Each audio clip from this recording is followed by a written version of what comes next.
বর্তমানে স্ক্রিনের উপর দেখতে পাচ্ছ এটা একটি কর্মক্ষেত্র পত্রিকা। এটি কিন্তু এ সপ্তাহের কর্মক্ষেত্র পত্রিকা। আজকে এই কর্মক্ষেত্র পত্রিকা থেকে আমরা ক্লাসটা সম্পূর্ণ করব, যেটা কিন্তু খুবই গুরুত্বপূর্ণ। স্কুল সার্ভিস কমিশনের যে গ্রুপ সি নিয়োগ হচ্ছে সেইটার জন্য, সেই পরীক্ষার জন্য কিন্তু এই প্র্যাকটিস সেটটা খুবই গুরুত্বপূর্ণ।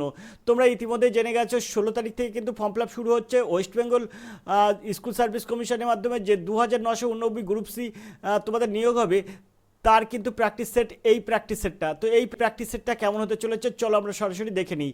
তো আমরা প্রথম প্রশ্নটা দেখব, তার জন্য প্রশ্নটা একটু জুম করে বড় করে নেব। তো চলো আমরা জুম করে বড় করে নিই। তো এখানে একের দাগের প্রথম প্রশ্ন আছে, দেখো খুব গুরুত্বপূর্ণ একটা প্রশ্ন আছে। আন্তর্জাতিক মাতৃভাষা দিবস কোন তারিখে পালন করা হয়? 21শে জানুয়ারি, 21শে ফেব্রুয়ারি, 21শে জুলাই, 21শে সেপ্টেম্বর।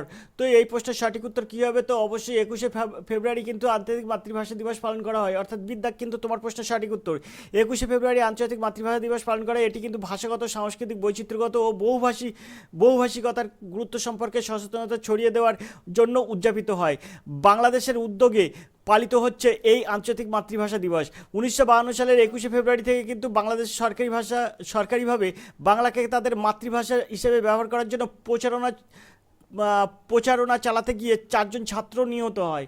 আশা করি তোমরা বুঝতে পেরেছো। তা 1952 সালের 21শে ফেব্রুয়ারি থেকে কিন্তু এই ভাষা দিবস শুরু হয়েছে।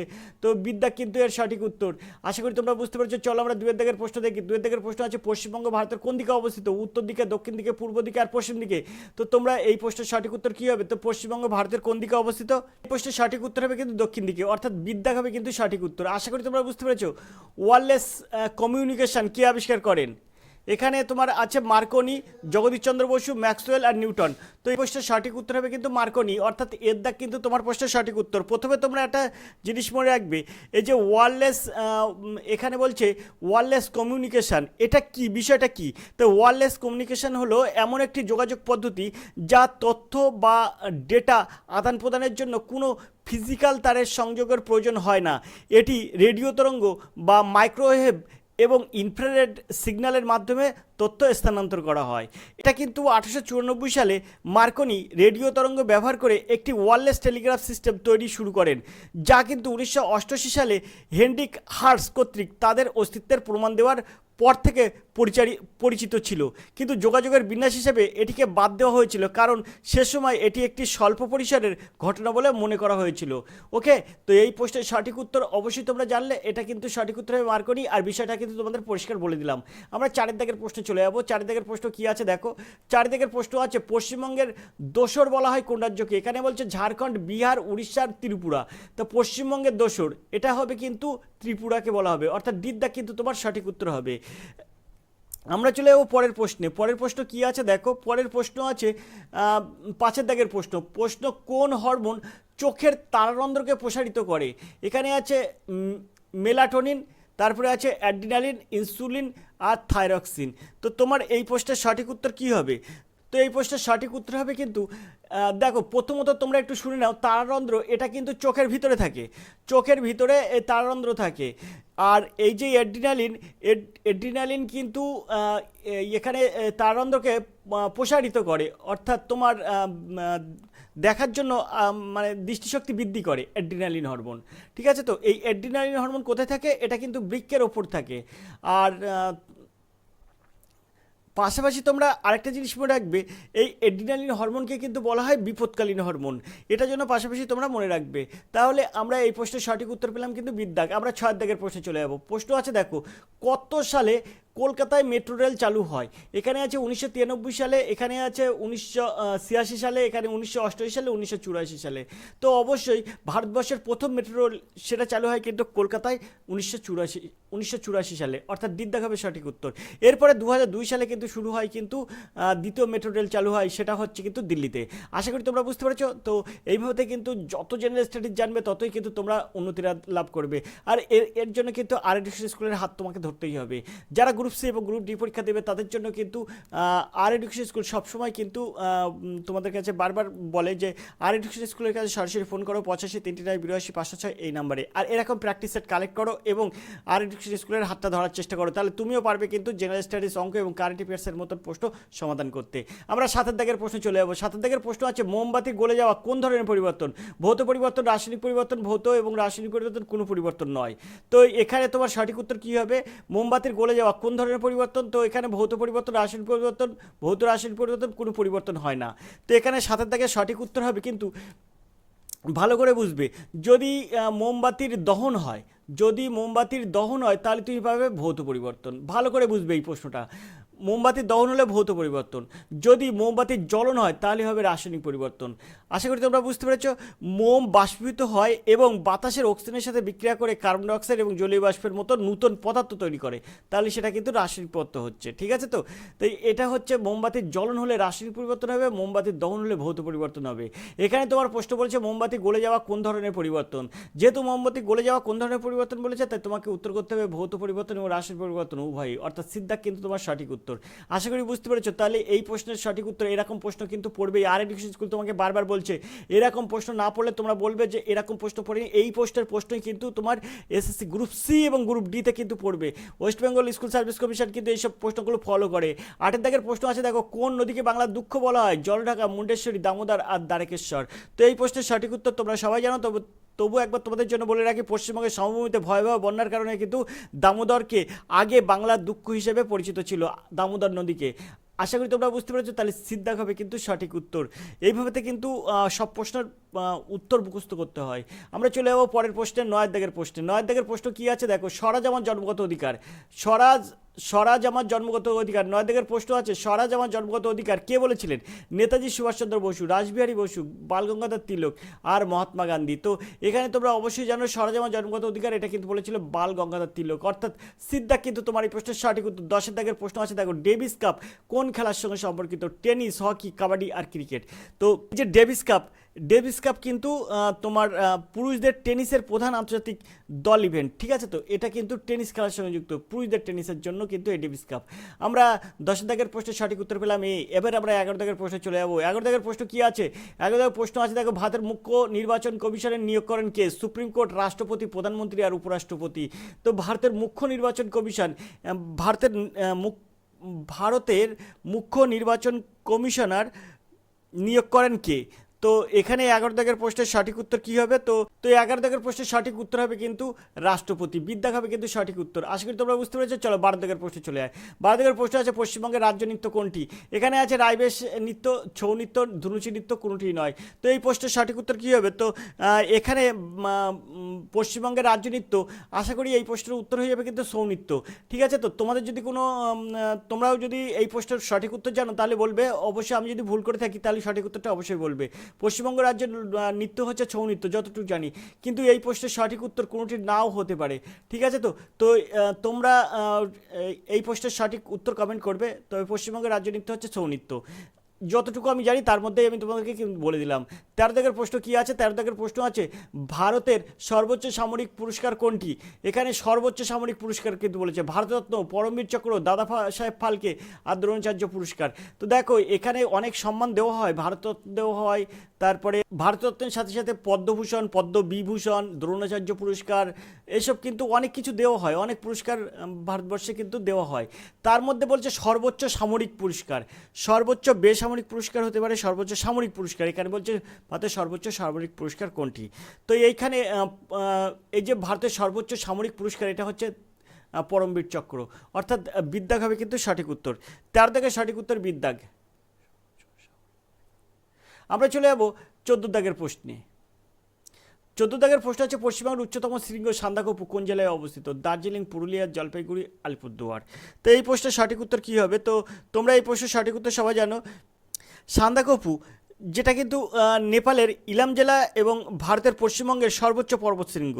এটা পশ্চিমবঙ্গ নেপাল সীমান্তের দার্জিলিং জেলার সিঙ্গলীলা পর্বতের সর্বোচ্চ শিখর। আশা করি বুঝতে পেরেছো। তাহলে এখানে কিন্তু পশ্চিমবঙ্গের উচ্চতম শৃঙ্গ সান্দাকফু কোন জেলায় অবস্থিত? তোমার প্রশ্ন উত্তর হিসেবে কিন্তু দার্জিলিং, অর্থাৎ এর দাগ কিন্তু সঠিক উত্তর। আমরা 15 দাগের প্রশ্নে চলে যাবো। উত্তর দিনাজপুর জেলার সদর দপ্তর শহর কোনটি? উত্তর দিনাজপুর জেলার সদর শহর কোনটি? এখানে আছে ইসলামপুর, ইটাহার, রায়গঞ্জ আর কালিয়াগঞ্জ। তো এখানে উত্তর দিনাজপুর জেলার সদর দপ্তর হচ্ছে রায়গঞ্জ। ঠিক আছে? তো 1951 সাল থেকে কিন্তু এটি একটি পৌর শহর এবং এটি উত্তরবঙ্গের অন্যতম প্রধান বাণিজ্য কেন্দ্র। স্থানটি জাতীয় মহাসড়ক, রাজ্য মহাসড়ক এবং রেলপথের মাধ্যমে রাজ্যের বাকি অংশের সাথে ভালোভাবে সংযুক্ত হয়েছে। NH 31 এবং NH 34 জেলার মধ্য দিয়েই কিন্তু গেছে। উত্তর দিনাজপুর পশ্চিমবঙ্গের একটি জেলা। আশা করি তোমরা বুঝতে পেরেছো। তাহলে এর সঠিক উত্তর হবে কিন্তু রায়গঞ্জ। সিদ্ধাক কিন্তু এর সঠিক উত্তর। এতগুলো কিন্তু প্রশ্ন তোমাদেরকে ভালোভাবে বুঝিয়ে বলে দিচ্ছি, তোমরা দেখতে থাকো। আর এডুকেশন স্কুল এরকম প্রশ্ন সব কিছু আলোচনা করবে কিন্তু আর education school. Group C group D একসেন্সে পাস করতে হলে অবশ্যই আর এডুকেশন স্কুলের হেল্প নিতে হবে। ফোন করতে হবে 85 309 82 506। এই নাম্বারে তোমরা ফোন করে সরাসরি যোগাযোগ করতে পারো। 8599982506, 8599982506 এই নাম্বারে ফোন করো এবং সরাসরি যোগাযোগ করো। আর স্কুলের কাছ থেকে হেল্প নাও, দেখবে তোমরাও পারবে এরকম প্রশ্নের সহজে উত্তর করতে। আমরা চলে যাবো 16 দাগের প্রশ্নে। প্রশ্ন আছে দেখো, জাতীয় চিকিৎসক দিবস পালন করা হয় কবে? জাতীয় চিকিৎসক দিবস ভালো করে বুঝবে, জাতীয় চিকিৎসক দিবস পালন করা হয় কবে? তো এই প্রশ্নের সঠিক উত্তর কী হবে? চলো অপশানগুলো দেখি। তো এখানে আছে 1 জুলাই, ভালো করে দেখবে। এখানে অপশান আছে 1 জুলাই, 1 আগস্ট, 1 সেপ্টেম্বর, 1 অক্টোবর। তো এই প্রশ্নের সঠিক উত্তর কী হবে? 1991 সালে প্রতিষ্ঠার 34 বছর পূর্তি উপলক্ষে ভারতের প্রতি বছর 1 জুলাই জাতীয় ডাক্তার দিবস পালিত হয়। এটি কিন্তু কিংবদন্তি ডাক্তার ডক্টর বিধানচন্দ্র রায়ের একজন চিকিৎসক, স্বাধীনতা সংগ্রামী, রাজনীতিবিদ এবং শিক্ষাবিদকে সম্মানিত করে। দিবসটি ভারতের জনস্বাস্থ্য এবং চিকিৎসা বিজ্ঞানের ডাক্তারদের উৎসর্গ এবং অমূল্য অবদানকে স্বীকৃতি দেয়। আশা করি তোমরা বুঝতে পেরেছো। তাহলে তোমার এই প্রশ্নের সঠিক উত্তর কী হবে? এই প্রশ্নের সঠিক উত্তর হবে কিন্তু 1 জুলাই, অর্থাৎ এর দাগ কিন্তু এই প্রশ্নের সঠিক উত্তর। চলো আমরা 17 দাগের প্রশ্নে চলে যাই। স্টালারিয়া বেঙ্গলেন্সিস নামে নূতন উদ্ভিদ প্রজাতি পশ্চিমবঙ্গের কোথায় পাওয়া যায়? মুকুটমণিপুর, জলদাপাড়া, মকাইবাড়ি আর কালিম্পং। তো এই প্রশ্নের সঠিক উত্তর কী হবে? এখানে 17 দাগের প্রশ্নের সঠিক উত্তর হবে কিন্তু এই যে কালিম্পং, অর্থাৎ ডির দাগ কিন্তু তোমার প্রশ্নের সঠিক উত্তর। আমরা 18 দাগের প্রশ্নে চলে যাবো। চলো 18 দাগের প্রশ্নটা একটু উপরের দিকে তুলে। তো 18 দাগের প্রশ্ন আছে দেখো, এই ডুরান্ড কাপ 2025 কোন দল চ্যাম্পিয়ন হলো? Diamond Harbour FC, East Bengal Club, Mohun Bagan Super Giant আর নর্থ ইস্ট ইউনাইটেড এফসি। তো 18 দাগের সঠিক উত্তর কী হবে? তো এখানে কিন্তু 18 দাগের সঠিক উত্তর হবে কিন্তু নর্থ ইস্ট ইউনাইটেড এফসি, অর্থাৎ ডির দাগ তোমার সঠিক উত্তর হবে। আর এই ডায়মন্ড হারবার হয়েছিল কিন্তু রানার্স হয়েছিল ডায়মন্ড হারবার। চলো আমরা 19 দাগের প্রশ্নে চলে যাই। কোনো দূরপাল্লার ট্রেন ছাড়ার কত ঘন্টা আগে ভারতীয় রেল রিজার্ভেশন চার্ট তৈরি করা হয়? তো সঠিক উত্তর কী হবে? অপশান আছে 1 ঘন্টা, 8 ঘন্টা, 2 ঘন্টা আর 4 ঘন্টা। তো এই প্রশ্নের সঠিক উত্তর হবে কিন্তু ভারতীয় রেলওয়ে নূতন 2025 নির্দেশিকা প্রবর্তন করেছেন। রিজার্ভেশন চার্ট এখন ট্রেন ছাড়ার 8 ঘন্টা আগে কিন্তু প্রস্তুত হয়, যাত্রীদের জন্য অপেক্ষায় তালিকায় অনিশ্চয়তা হ্রাস করে। ট্রেন ছাড়ার 8 ঘন্টা আগে কিন্তু চার্ট প্রস্তুত করে। ভারতীয় রেলওয়ে তার টিকিট এবং রিজার্ভেশন পদ্ধতি আধুনিকরণের জন্য প্রস্তুত হচ্ছে। আশা করি তোমরা বুঝতে পেরেছো। তো এর সঠিক উত্তর হবে কিন্তু বিদ্যাগ। বর্তমানে কিন্তু 8 ঘন্টার আগে কিন্তু এই রিজার্ভেশন চার্ট তৈরি করে। আমরা চলে যাবো 20 দাগের প্রশ্নে। 20 দাগের প্রশ্ন কী আছে? 20 দাগের প্রশ্ন আছে দেখো, কোন ভারতীয় মহিলা ক্রিকেটার আন্তর্জাতিক ক্রিকেটে প্রথম 3টি ফরম্যাটে সেঞ্চুরি করেছেন? রিচা ঘোষ, হরমনপ্রীত কাউর, স্মৃতি মান্ধানা আর হারলিন দেওয়াল। তো এখানে তোমার প্রশ্নের সঠিক উত্তর হবে সিদ্ধাক, স্মৃতি মান্ধানা। ইনি কিন্তু 3টি বিভাগেই কিন্তু 3টি ফরম্যাটেই কিন্তু সেঞ্চুরি করেছেন। আমরা চলে যাবো পরের প্রশ্ন। 3টি ফরম্যাটে বলতে T20, ওয়ানডে এবং টেস্টে 3টি ফরম্যাটেই কিন্তু সে সেঞ্চুরি করেছে মহিলাদের মধ্যে স্মৃতি মান্ধানা। আমরা চলে যাবো 21 দাগের প্রশ্নে। প্রশ্ন আছে দেখো, নিচের 21 দাগের প্রশ্ন আছে, নিচের কোন বাংলা দৈনিক সংবাদপত্র পশ্চিমবঙ্গ থেকে প্রকাশিত হয় না? আনন্দবাজার পত্রিকা, বর্তমান পত্রিকা, প্রথম আলো আর প্রতিদিন। তো এই প্রশ্নের সঠিক উত্তর কী হবে? তো দেখো এই জায়গায় যে প্রশ্নটা আছে, এই প্রশ্ন আনন্দবাজার পত্রিকা, বর্তমান, প্রতিদিন এগুলো কিন্তু আমাদের এই পশ্চিমবাংলা থেকে কিন্তু প্রকাশিত হয়, তোমরা অবশ্যই সবাই জানো। কিন্তু এই যে প্রথম আলো, এটা কিন্তু বাংলাদেশ থেকে প্রকাশিত হয়। বাংলাদেশের এটা কিন্তু দৈনিক সংবাদপত্র প্রথম আলো।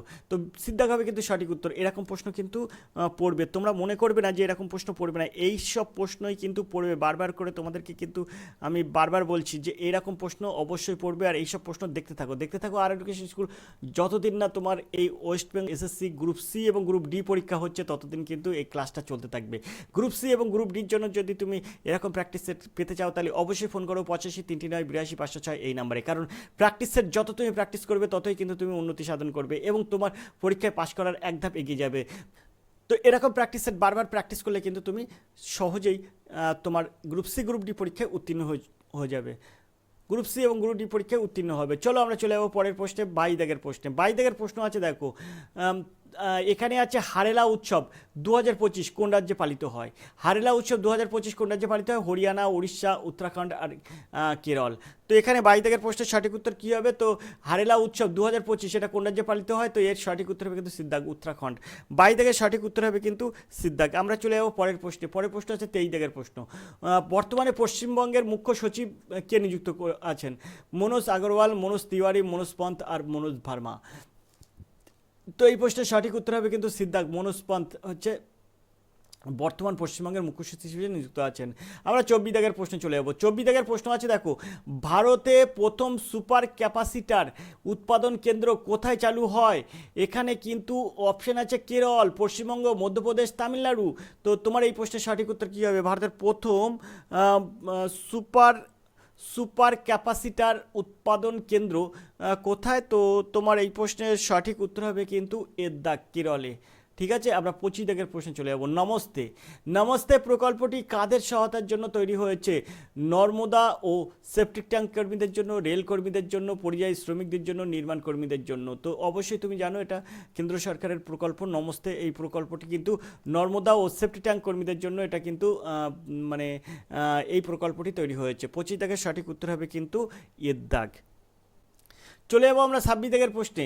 26 দাগের প্রশ্নটা একটু ওপরের দিকে তুললাম। 26 দাগের প্রশ্ন কি আছে দেখো, 26 দাগের প্রশ্ন আছে, সম্প্রতি কোন রাজ্যের ফুটবল দলকে পরাজিত করে বাংলার সন্তুষ্ট ট্রফি জিতলো? কেরল, মিজোরাম, মেঘালয়, কর্ণাটক। তো এখানে 26 দাগের প্রশ্নের সঠিক উত্তর কী হবে? তো দেখো এই প্রশ্নটার সঠিক উত্তর হবে কিন্তু কেরল। তো এখানে তোমার সঠিক উত্তর হবে কিন্তু কেরল, অর্থাৎ এর দাগ কিন্তু তোমার সঠিক উত্তর। আমরা চলে যাবো 27 দাগের প্রশ্নে। প্রশ্ন আছে, ভারতের কোথায় প্রথম হিন্দি মাধ্যমে এমবিবিএস পড়ানো হবে? ভারতের কোথায় প্রথম হিন্দি মাধ্যমে এমবিবিএস পড়ানো হবে? জব্বলপুরে, কলকাতাতে, নিউ দিল্লিতে, আহমেদাবাদে। খুব সুন্দর প্রশ্ন কিন্তু এটা। এমবিবিএস পড়ানো হবে কোথায়? প্রথম হিন্দিতে শুরু হচ্ছে। 27 দাগের প্রশ্নে তোমার প্রশ্নের সঠিক উত্তর কী হবে? তো 27 দাগের প্রশ্নের সঠিক উত্তর হবে কিন্তু জব্বলপুরে। এর দাগ কিন্তু তোমার প্রশ্নের সঠিক উত্তর। 28 দাগের প্রশ্ন আছে কি, শ্যামাপ্রসাদ মুখার্জি পোর্ট স্টার্ট কোন নদী তীরে অবস্থিত? শ্যামাপ্রসাদ মুখার্জি পোর্ট স্টার্ট কোন নদী তীরে অবস্থিত? এখানে সুবর্ণরেখা, তিস্তা, রূপনারায়ণ, হুগলি। তো 28 দাগের প্রশ্নের 28 দাগের এই প্রশ্নের সঠিক উত্তর হবে কিন্তু দিদ্দাগ, অর্থাৎ হুগলি নদীর তীরে অবস্থিত। আমরা 29 দাগের প্রশ্নে চলে যাবো। পশ্চিমবঙ্গ সরকার পরিযায়ী শ্রমিকদের জন্য নিচের কোন প্রকল্পটি চালু করেছে? খুব সুন্দর প্রশ্ন এবং গুরুত্বপূর্ণ একটা প্রশ্ন। পরিযায়ী শ্রমিকদের জন্য যে প্রকল্পটি চালু করেছে তার অপশান আছে কর্মশ্রী, খাদ্যশ্রী, প্রবাসী আর শ্রমশ্রী। তো অবশ্যই শ্রমশ্রী কিন্তু এটা এই প্রশ্নের সঠিক উত্তর, অর্থাৎ দিদ্দাগ হবে কিন্তু সঠিক উত্তর। খুব সুন্দর প্রশ্ন কিন্তু। আর এরকম প্রশ্নই কিন্তু যেহেতু ওয়েস্ট বেঙ্গলের রিলেটেড প্রশ্ন, তাই WBSSC-তে কিন্তু এরকম প্রশ্ন খুব গুরুত্বপূর্ণ প্রশ্ন। আমরা চলে যাবো পরের প্রশ্নে। পরের প্রশ্ন কি আছে দেখবো, তার জন্য প্রশ্নটা একটু উপরের দিকে তুললাম।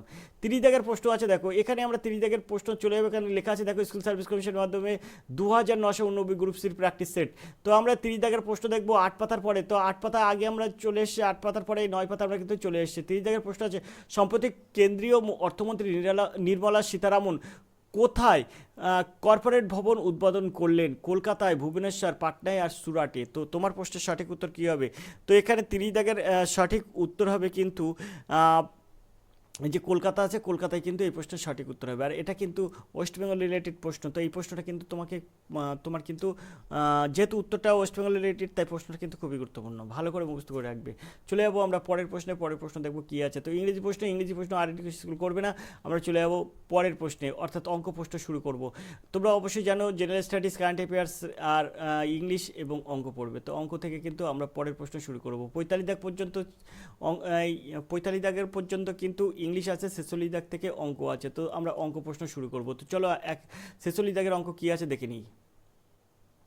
তো এখানে 46-এর প্রশ্ন আছে, একটি বই 250 টাকায় কিনে সেটি 320 টাকায় বিক্রি করলে লাভের হার কত হবে? তো কিছুই না, 250 টাকা 320 টাকা, অর্থাৎ 250 টাকা তুমি একটা বই কিনেছো, 320 টাকায় বিক্রি করেছে, লাভ করেছে কত?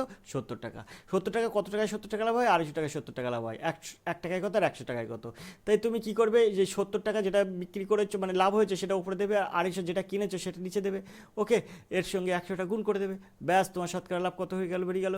তো তুমি এই 0টা কেটে দেবে, আরে 25 আর এই 100 কাটো, 4 করো, আর 4 7 গুণ করো, তাহলে উত্তর হয়ে গেল 28। তো তোমার উত্তর হয়ে যাবে কিন্তু 28%।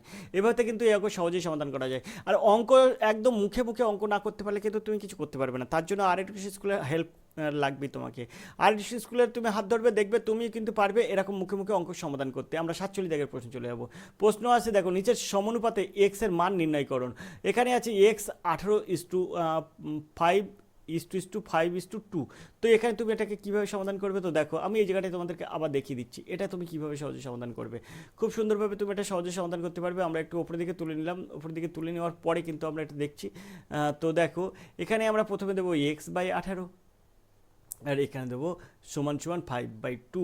এখন এর সঙ্গে এটা গুণ করবো, 9 দেবো, 5 9 দিন 18, অর্থাৎ নিচে নিচে কাটা যায়, আর 9-এর সঙ্গে 5টা গুণ করতে হবে, ওপর নিচে গুণ করতে হয়, ঠিক আছে? তো এই বাম পাশে আর ডান পাশের উপর নিচে গুণ করতে হয়, ঠিক আছে? তো এখানে কিছু না, মানে এক আছে, একের সঙ্গে x গুণ করলে x কে আর 5 45, ঠিক আছে? তাহলে x সমান কত? 45। তোমার এই প্রশ্নের সঠিক উত্তর হয়ে গেল এর দাগ। আশা করি তোমরা বুঝতে পেরেছো। চলো আমরা চলে যাবো 48 দাগের প্রশ্নে। 48 দাগের এই প্রশ্নটা দেখবো। প্রশ্ন আছে 100 মিটার দৈর্ঘ্যের একটি ট্রেন 60 সেকেন্ডে 100 মিটার দৈর্ঘ্যের একটা প্ল্যাটফর্ম অতিক্রম করে, ট্রেনটির গতিবেগ কত ছিল? দেখো তোমরা সবাই নতুন পরীক্ষা দিচ্ছ, যারা নতুন দিচ্ছ তাদের জন্য কিন্তু এইসব অঙ্ক খুবই গুরুত্বপূর্ণ, এবং এইসব অঙ্ক কিন্তু শর্টকাট টিপসের মাধ্যমে যে কোনো কম্পিউটার পরীক্ষা কিন্তু করতে হয়। এটা কিন্তু লিখে লিখে কোনো অঙ্ক সমাধান করতে হয় না, খুব সহজে ছোটোখাটো শর্ট টিক্সের মাধ্যমে অঙ্ক সমাধান করে তোমাকে দেখাতে হয়। তো এইটার সূত্র, অর্থাৎ ট্রেন সংক্রান্ত যাবতীয় সূত্র তুমি কিন্তু S = D/T এই সূত্রে পাবে। অনেকেই কিন্তু তোমরা কমেন্ট করো স্যার আমি নতুন কীভাবে অঙ্ক করব। তো এর জন্য কিন্তু শর্টকাট টিপস তোমাকে অবলম্বন করতে হবে। ট্রেন সংক্রান্ত সমস্ত অঙ্ক কিন্তু আমাদের চ্যানেলে দেওয়া আছে, সেখানে S = D/T এই সূত্র দ্বারা তুমি অঙ্ক সব সমাধান করতে পারবে। আমরাও কিন্তু এখান থেকে S = D এই সূত্রে সমাধান করব। তো S = D/T এই সূত্র আমরা সমাধান করব। এস এর মান কি? এস এর মান আপেক্ষিক গতিবেগ, যেটা কিন্তু তোমাকে চেয়েছে ট্রেনের গতিবেগ কত সেটা তোমাকে নির্ণয় করতে। ট্রেনের গতিবেগ যদি বলে তাহলে সবসময় মনে রাখবে কিমি/সেকেন্ডে, কিমি/মিটারে, কিমি/ঘন্টা বেগে কিন্তু প্রকাশ করতে হয়, ঠিক আছে? এখানে দেখো উত্তরগুলো সব কিন্তু কিমি/ঘন্টা আছে, কিন্তু এখানে সব দেখো মিটার/সেকেন্ড। তো তুমি কীভাবে কিমি/ঘন্টা প্রকাশ করবে সেটাই পরে আসছি। S = D/T এই সূত্র থেকে কিন্তু অঙ্ক সমাধান করব। এস এর মান তাহলে আপেক্ষিক গতিবেগ, যেটা কিন্তু উত্তর চেয়েছে ট্রেনের গতিবেগ কত সেটা, এবং ডির মান কত? ডির মান হচ্ছে সবসময় মনে রাখবে, ডির মান হচ্ছে মিটার, অর্থাৎ দূরত্ব, যেটা কিন্তু ট্রেন সংক্রান্ত হয়, এবং প্ল্যাটফর্ম অতিক্রম করবে ট্রেন এবং প্ল্যাটফর্ম, যেহেতু এখানে ট্রেন এবং প্ল্যাটফর্ম দুটো অতিক্রম, যেহেতু এখানে ট্রেন প্ল্যাটফর্মকে অতিক্রম করেছে, তার ট্রেনের দৈর্ঘ্য এবং প্ল্যাটফর্মের দৈর্ঘ্য দুটো কিন্তু একসঙ্গে যোগ হয়ে যাবে। সবসময় মনে রাখবে ট্রেন যদি প্ল্যাটফর্ম, ব্রিজ, সেতু অতিক্রম করে তাহলে তাদের ট্রেনের দৈর্ঘ্য প্লাস সেতুর দৈর্ঘ্য, ব্রিজের দৈর্ঘ্য এইসবগুলো যোগ হয়ে যায়, ঠিক আছে? আর এখানে টির মান কত? টির মান কিন্তু এখানে আছে 60 সেকেন্ড, ঠিক আছে? এই 60 সেকেন্ড কিন্তু টির মান। তো আমরা এখানে কি করব? তো আমরা এখানে এস এর মান যেহেতু বের করবো, তো S = D/T। ডির মানটা কত দেবো? ডির মানটা দেবো কিন্তু এই 100 আর এই 100 কত হয়? 200, ঠিক আছে? ট্রেনের দৈর্ঘ্য প্লাস ব্রিজের দৈর্ঘ্য। আর টির মান কত? টির মান 60, ঠিক আছে? এইটা হলো এস এর মান। এস এর মান হচ্ছে এটা মিটার/সেকেন্ড, এটাকে আমরা কিমি/ঘন্টায় প্রকাশ করব। তো মিটার/সেকেন্ডকে কিমি/ঘন্টায় প্রকাশ করতে গেলে আমরা এটাকে গুণ করব। কত দিয়ে গুণ করব? 18/5 দিয়ে, ঠিক আছে? 18 উপরে চলে যাবে, 5টা নিচে চলে আসবে। তো এইভাবে কিন্তু আমাদের এটাকে সমাধান করতে হবে।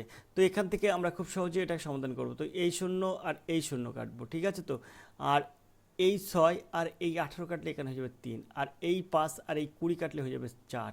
তাহলে এখানে কত হচ্ছে? 3 4 12। তাই তোমার প্রশ্নের সঠিক উত্তর হবে কিন্তু 12 কিমি/ঘন্টা। এইভাবে কিন্তু এই অঙ্ক সহজেই সমাধান করতে হয়। 49 দাগের প্রশ্ন আছে দেখো, এক ডজন কমলালেবু বিক্রি করে একজন বিক্রেতা 25% লাভ করলো, তাহলে ক্রয় মূল্য ও বিক্রয় মূল্যের অনুপাত কত? 1 ডজন কমলালেবু বিক্রি করে বিক্রেতা 25% লাভ করলো, তার মানে কি ক্রয় মূল্য কত আর বিক্রয় মূল্য কত? ক্রয় আর বিক্রয়, যেহেতু সে 25% লাভ করেছে তাহলে 100 টাকার কমলালেবু কিনেছিল আর সে বিক্রি করছে 125 টাকায়, তাই 25% লাভ হয়েছে। এটা আমরা অনুপাত বার করব। তো এখানে আমরা এখানে 4 25 100 করবো, আর 5 25 125 করবো, অর্থাৎ 4:5 করবো। তো এর সঠিক উত্তর হবে 4:5, ডির দাগ হবে কিন্তু সঠিক উত্তর। এইভাবে কিন্তু এসব অঙ্ক সহজেই সমাধান করা যায়। তুমি যদি অঙ্ক না বুঝতে পারো তাহলে তোমার প্রবলেম আছে, সেটা গোড়ায় কিন্তু তোমার প্রবলেম আছে, যার জন্য তুমি কিন্তু এরকম অঙ্ক বুঝতে পারছো না। তাই এরকম অঙ্ক বুঝতে গেলে তোমাকে অবশ্যই এখান থেকে যদি না বুঝো তাহলে অবশ্যই আর এডুকেশন স্কুলের সাথে যোগাযোগ করতে হবে, ফোন করতে হবে 85 339 82 506 এই নাম্বারে। মুখে মুখে সব প্রশ্ন সমাধান করতে হয়। 50 দাগের প্রশ্ন আছে দেখো, একটি সংখ্যার 50% সংখ্যাটির 20% অপেক্ষা 75 বেশি, সংখ্যাটি কত? তো সংখ্যাটি কত হবে? তো এখানে কিন্তু খুব সহজে এটা সমাধান করতে পারবে। তো এই যে প্রশ্নটা, এটা কিন্তু আমরা আগে একটা প্র্যাকটিস সেটেও করেছি, এই প্র্যাকটিস সেটে আমরা আজকে আবার করছি। বলে বলছে একটি সংখ্যার 50% সংখ্যাটি 20% অপেক্ষা 75 বেশি, তার মানে 50 আর 20 পার্থক্য কত? 30। তাহলে 30 সমান কত? 30% সমান 75। ওকে, 30% সমান 75। 1 সমান কত? 1 সমান 30/75/30, আর 100 সমান কত? তোমার উত্তর বেরিয়ে যাবে। তাহলে এখানে এই শূন্য আর এই শূন্য কাটবো, আর এই 3 আর 75 কাটলে হয়ে যাবে 25, 25 আর 10 যদি গুণ করো তাহলে হয়ে যাবে 250। তোমার প্রশ্নের সঠিক উত্তর হয়ে যাবে 250, অর্থাৎ বিদ্যা হবে কিন্তু সঠিক উত্তর। আশা করি তোমরা বুঝতে পেরেছো। আমরা চলে যাবো 11 দাগের প্রশ্নে। 11 দাগের প্রশ্ন কী আছে তার জন্য প্রশ্নটা একটু উপরের দিকে তুললাম। 2 অঙ্কের প্রথম 5টি সংখ্যা 3 দ্বারা বিভাজ্য, তাদের গড় কত? এখানে প্রশ্নটা দেখবে ভালো করে। এখানে বলছে 2 অঙ্কের প্রথম 5টি সংখ্যা যেটা 3 দ্বারা বিভাজ্য, তাদের গড় কত? 3 দ্বারা বিভাজ্য হবে 2 অঙ্কের সংখ্যা, প্রথমে আসবে 12, 3 এ 4 12, তো এখানে 12 আসবে। তারপরে 3 4 12 পরে 3 এ 5 15, তারপরে 3 6 18, তারপরে 3 7 21, ঠিক আছে, 5টা সংখ্যা বলেছে, 3 7 21, তারপরে 3 8 24। তাহলে এইগুলো তুমি যদি যোগ করো, তাহলে যোগ করে তোমার গড় করতে হবে। তাই এইগুলো তুমি যদি যোগ করো তাহলে হয়ে যাবে 90। যেহেতু 5টা সংখ্যা, তাহলে 5 দ্বারা ভাগ করো, তাহলে হয়ে যাবে কিন্তু 5 18 90, অর্থাৎ 18। তো এই তোমার প্রশ্নের সঠিক উত্তর হবে কিন্তু 18। আমরা চলে যাবো পরের প্রশ্নে। পরের প্রশ্ন দেখবো কী আছে, ঠিক আছে। 52 দাগের প্রশ্ন আছে, দেখো। সজলবাবু ব্যবসার জন্য বার্ষিক 5% সরল সুদে 11,000 টাকা ঋণ নেন। 5 বছর পরে ওই টাকার জন্য কত টাকা সুদ দিতে হবে? কিছু না, তুমি এই 11,000 টাকা এখানে দাও, 11,000। ওকে, এবারে গুণ করো কত দিয়ে? এই 5 আর এই 5, অর্থাৎ 5 বছরে 5% হলে 25% হয়। 25% মানে 25/100, ঠিক আছে। তাই 25/100 দাও, ব্যাস। এই দুটো শূন্য কাটো, এই দুটো শূন্য কাটো। 25 আর 11 গুণ করো, 5 11 55, 5 হাতে 5, 11 দুগুণে 22 আর 5 27, 275। এখানে একটা শূন্য বসে গেলে এই শূন্যটা, তাহলে 2750 টাকা। তো তোমার প্রশ্নের সঠিক উত্তর হবে 2750 টাকা, অর্থাৎ দিদ্দাগ হবে কিন্তু সঠিক উত্তর। আমরা 53 দাগের প্রশ্ন চলে যাবো, খুব সহজে। এটা এগুলো সব মুখে মুখে করা যায়, ঠিক আছে। 53 দাগের প্রশ্ন আছে, দেখো। ABC যথাক্রমে 3,000 টাকা, 30,000 টাকা, 24,000 টাকা, 18,000 টাকা দিয়ে একটি পোলট্রি ফার্ম করলো, কিন্তু বছরের শেষে 15,000 টাকা লোকসান হলো। সি এর কত টাকা লোকসান গেল? তো 30,000, 24,000 আর 18,000, এটা তুমি অনুপাত করো। অনুপাত করলে তোমার এখান থেকে আনুপাতিক ভাগার হলে বেরিয়ে যাবে, ঠিক আছে। তাহলে এখানে 1 2 3টে শূন্য কাটলাম, এখানেও দেখো 1 2 3টে শূন্য কাটলাম, এখানেও 1 2 3টে শূন্য কাটলাম। এখন এখানে 3 10 30 করলাম, ঠিক আছে। আর এখানে 3 8 24 করলাম, আর এখানে 3 6 18 করলাম। এটা আবার 2 দিয়ে কাটলে 5 দিনও 10 হয়ে যাবে। এখানে আমরা 2 দিয়ে কাটলে 4 হয়ে যাবে, আর এখানে যদি 6টা 2 দিয়ে কাটি তাহলে 3 হয়ে যাবে। তাহলে আমরা পেলাম কত? 5:4:3। তাহলে এখানে আমার এই যে কত টাকা লোকসান হয়েছে 15,000 টাকা, ঠিক আছে। তো 15,000 টাকার মধ্যে সির লোকসান কত হবে সেটা তোমাকে নির্ণয় করতে হবে। সি কত আছে? সি শেষে আছে, সি শেষে কত? 3। তাহলে এখানে 3 দিলাম, আর এইগুলো যোগ করব, অর্থাৎ 5 আর 4 9 আর 3 12। তাহলে 12 দিয়ে যদি আমি 3/12 দিয়ে এটাকে আমরা ক্যালকুলেশন করব, গুণ করব। তো এখানে দেখো, এটা যদি আমরা কাটি তাহলে কী হবে? 3 আর 12 কাটলে 4 হয়ে যাবে। 4 আর এটা কাটলে কত হবে? 3 4 12 আর 3 দাও 15, 30 হয়, 4 7 28 আর 2 দাও 30, 4 5 20, অর্থাৎ তোমার এখানে হয়ে যাবে 3750। তো দেখো, তোমার এই প্রশ্নের সঠিক উত্তর হয়ে যাবে এর দেখ 3750 টাকা। 3750 টাকা সিল লোকসান দিতে হবে। আমরা 54 দাগের প্রশ্নে চলে যাবো। 54 দাগের প্রশ্ন আছে, দেখো। এরকম প্রশ্ন কিন্তু খুবই গুরুত্বপূর্ণ তোমাদের জন্য। 54 দাগের প্রশ্ন আছে, একটি গ্রামের জনসংখ্যা 10% ছাত্র এবং 14% ছাত্রী। যদি ওই গ্রামে মোট 1250 জন বসবাস করে, তবে ছাত্রছাত্রীর সংখ্যা কত? তা 10 আর 14, ছাত্রছাত্রী কত হবে? 10 আর 14 হচ্ছে 24। তাহলে 24% মানে 1250 ইন্টু 24/100, ব্যাস। এখান থেকে আমরা এই শূন্য আর এই শূন্য কাটতে পারবো। আর এখানে আমরা কি করব? এখানে আমরা 12 দিনও 24 করতে পারি, 12 আর 5 দিনও 10 করতে পারি। আর 5 আর 125 কাটলে হয়ে যাবে 5 25 125। এখানে আমরা 25 দিতে পারি। এবার 25 আর 12 যদি আমরা গুণ করি, তাহলে 5 12 60, শূন্য হাতে 6, 12 এবং 24 আর 6 30, অর্থাৎ 300। তো দেখো, তোমার প্রশ্নের সঠিক উত্তর হবে 300। এর দেখ হবে সঠিক উত্তর। এইভাবেতে কিন্তু সমস্ত প্রশ্ন সহজে সমাধান করা যায়, প্রত্যেকটা প্রশ্ন সহজে সমাধান করা যায়, ঠিক আছে। আমরা চলে যাবো পরের প্রশ্নে। পরের প্রশ্ন কী আছে দেখবো, তার জন্য আমরা প্রশ্নটা একটু উপরের দিকে তুলব। এখানে আমরা চলে যাবো 55 দাগের প্রশ্নে। 55 দাগের প্রশ্ন কী আছে? 55 দাগের প্রশ্ন আছে, দেখো। 55 দাগের প্রশ্ন আছে, এখানে এটা বলছে সরল করুন। এখানে 12 ইন্টু 144 ভাগ 12, আর 12 ইন্টু 144 ভাগ 12 যোগ 112। এটাই অপশানটা ভুল আছে। তো দেখো, এখানে 12 12 144, অর্থাৎ ভাগটা আগে করতে হয়। তাহলে এখানে 12 আর এই 144 কাটলে হয়ে যাবে 12, তাহলে এখানে 12 হয়ে যাবে। 12-র সঙ্গে এই 12 গুণ করলে আবার 144 হয়ে যায়। 144 আর 112 যদি ক্যালকুলেশন করি তাহলে হয়ে যাবে 256। তো তোমার এখানে আছে 156, এটা হয়ে যাবে 256, অর্থাৎ এর দাগ হবে সঠিক উত্তর। এটা ভুল আছে, এটা ক্যালকুলেশন করলে 256 হবে। প্রথমে ভাগের কাজটা আগে করতে হয়, তারপর গুণের কাজটা করতে হয়। এখানে ভাগ করলে 12 হয়, 12 আর এই 12 গুণ করলে 144 হয়, তারপর যোগের কাজটা করতে হয়। 144 আর 112 পরে যদি তুমি যোগ করো তাহলে 256 হয়। তো এখানে 256 হবে সঠিক উত্তর, এর দেখাবে সঠিক উত্তর। এখানে 156 নয়, ওটা 256 অপশানে আছে। 56 দাগের প্রশ্ন আছে অশোক, বিকাশ এবং কারণ একটি ব্যবসার 3জন অংশীদার।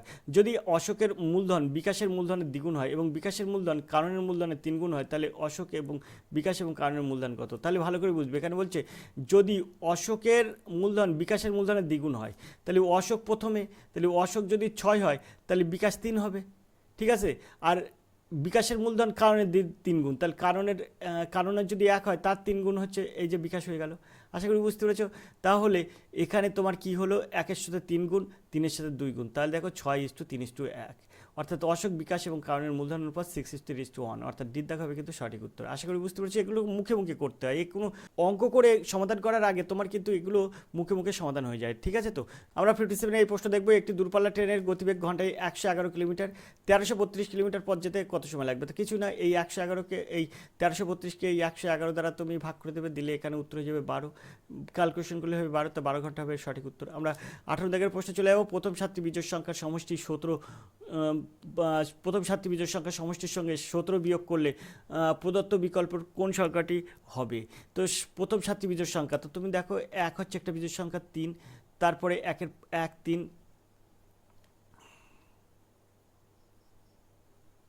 তারপরে তুমি 5 নেবে, তারপর তুমি 7 নেবে, তারপরে তুমি নেবে 9, 9-এর পরে নেবে 11, তাহলে 2 4 5 6 11 পরে তুমি নেবে 13, ঠিক আছে। তো তুমি যদি এইগুলো যোগ করো, অর্থাৎ তোমার যদি এই 1 3 5 7 9 11 এবং 13 এইগুলো তুমি যদি যোগ করো, যোগ করলে তোমার হয়ে যাবে 49, ঠিক আছে। তো আর 49 থেকে তুমি যদি 17 বিয়োগ করো, তাহলে তোমার হয়ে যাবে কিন্তু কত, 32, তাহলে তোমার প্রশ্নের সঠিক উত্তর হবে ডি দাগ 32।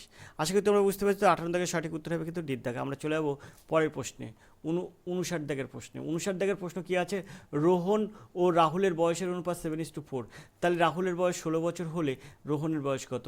তাহলে এখানে হচ্ছে রোহন, ঠিক আছে, এখানে রোহন আর এখানে কিন্তু রাহুল, ঠিক আছে। তাহলে রোহন 7 হলে রাহুল হয় 4, এখানে বলছে রাহুলের বয়স 16, তাহলে রাহুলের বয়স 16 হলেই 16 মানে 16কে তুমি 4 দিয়ে ভাগ করো, তাহলে তোমার হবে 4, এই 4টা সাথে সাথে গুণ করতে হয়, তবে এখানে 4 7 28, 28 হয় রোহনের বয়স, আর রাহুলের বয়স হয় তখন 16, ঠিক আছে। তো তাই তুমি যদি অনুপাত করো তাহলে এখানে 7:4 হয়। আশা করি বুঝতে পেরেছো। তাহলে এখানে রোহনের বয়স 28 আর রাহুলের বয়স 16, তাই বলে যে রাহুলের বয়স 16 বছর হলে রোহনের বয়স কত? রোহনের বয়স 28, বিদ্যা হবে সঠিক উত্তর। আমরা চলে যাবো 60 দাগের প্রশ্নে। 60 দাগের এই প্রশ্ন দেখবো, এক ব্যবসায়ী 820 টাকায় 70 কিলোগ্রাম চাল কিনে কত টাকায় বিক্রি করলে প্রতি কিলোগ্রাম চালে 3 টাকা লাভ হবে? তো এটা তুমি কিভাবে নির্ণয় করবে? তো তুমি 820 টাকায় 70 কিলোগ্রাম চাল কিনেছে, প্রতি কিলোগ্রাম চালের ক্রয় মূল্য কত হচ্ছে? 1820/70। এখন তুমি এটাকে যদি ক্যালকুলেশন করে দেয়, 0 0 কেটে যায়, আর এখানে 7 দিন 14, আর 4 18, 42 হয়, 6 7 42, অর্থাৎ 26 টাকা প্রতি কিলোগ্রাম দামে তুমি কিনেছো, কত টাকা মানে প্রতি কিলোগ্রাম চাল 3 টাকা লাভ করতে হবে, তাহলে 26-এর সঙ্গে 3 যোগ করো, ঠিক আছে, 26-এর সঙ্গে 3 যোগ করো, তাহলে 26 আর 3 কত হয়? 29, তাহলে প্রতি কিলোগ্রাম চাল তোমার 29 টাকায় বিক্রি করলে তবেই কিন্তু তোমার প্রতি কিলোগ্রামে 3 টাকা লাভ হবে। আশা করি তোমরা বুঝতে পারছো, ডিদ্দা হবে কিন্তু সঠিক উত্তর। তো এই ছিল কিন্তু মোট 60টি প্রশ্নের সঠিক উত্তর। তো এরকম প্রশ্ন কিন্তু তুমিও করতে পারবে যদি আর এডুকেশন স্কুলের হাত ধরো। আর এডুকেশন স্কুল যেমন তাড়াতাড়ি অঙ্ক করে, তেমন তাড়াতাড়ি কিন্তু তোমাদের, যদি তোমরা এরকমভাবে তাড়াতাড়ি অঙ্ক করতে চাও, তাহলে অবশ্যই আর এডুকেশন স্কুলের দিকে নজর রাখবে। আর এডুকেশন স্কুলের হাত ধরলে তুমিও কিন্তু পারবে এরকমভাবে অঙ্ক সহজে সমাধান করতে। তো আর এডুকেশন স্কুল তোমাদের সবসময় বলে যে অঙ্ক সবসময় প্র্যাকটিস করো এবং জেনারেল স্টাডিজ সবসময় প্র্যাকটিস করো। সর্বোপরি তুমি প্র্যাকটিস সেটগুলো সবসময় প্র্যাকটিস করো, তাহলে তুমি কিন্তু তোমার মূল লক্ষ্যে পৌঁছে যাবে। তো স্কুল সার্ভিস কমিশনের গ্রুপ সি পরীক্ষায় যে প্র্যাকটিস সেটটা আমরা আজকে সমাধান করলাম কর্মক্ষেত্র থেকে, এই প্র্যাকটিস সেটটা তুমি যদি পেতে চাও অবশ্যই ফোন করবে 85 339 82 506 এই নাম্বারে। তো আজকে ক্লাসে আমরা এই পর্যন্ত রাখছি, দেখা হবে পরের ক্লাসে। ততক্ষণ তোমরা ভালো থাকবে, সুস্থ থাকবে। ধন্যবাদ, তোমাদের দিন শুভ হোক।